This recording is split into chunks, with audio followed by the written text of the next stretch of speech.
Dans une université russe, une réunion dans un lieu où des milliers de personnes se rencontrent chaque jour. Mais celle-ci pourra-t-elle être cruciale pour la paix mondiale? Le développement des armes nucléaires, entrepris par Kim Jong-un, est une crise sécuritaire internationale. Mais ce tout premier sommet accroît le rôle de la Russie dans la quête pour trouver une solution.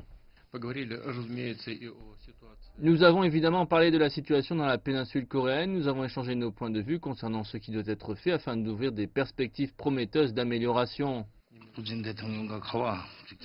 Cette fois-ci, l'objectif de ma visite en Russie est de rencontrer le président Poutine en personne pour que nous échangions nos points de vue sur la péninsule coréenne et la situation régionale auquel le monde s'intéresse. L'intervention de la Russie se produit après que les négociations entre la RPDC et les États-Unis se sont retrouvées bloquées. Mais Vladimir Poutine a dit que les deux pays doivent construire un climat de confiance, même via un accord légal. En bref, Moscou veut que Pyongyang abandonne ses armes nucléaires, mais veut aussi assurer la stabilité. Nous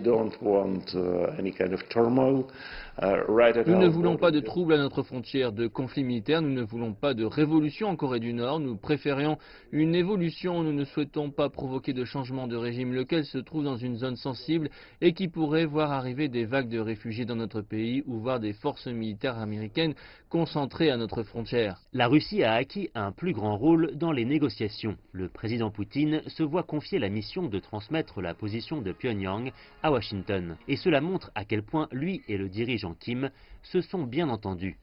Le dirigeant Kim est arrivé avec un entourage et un cortège de limousines.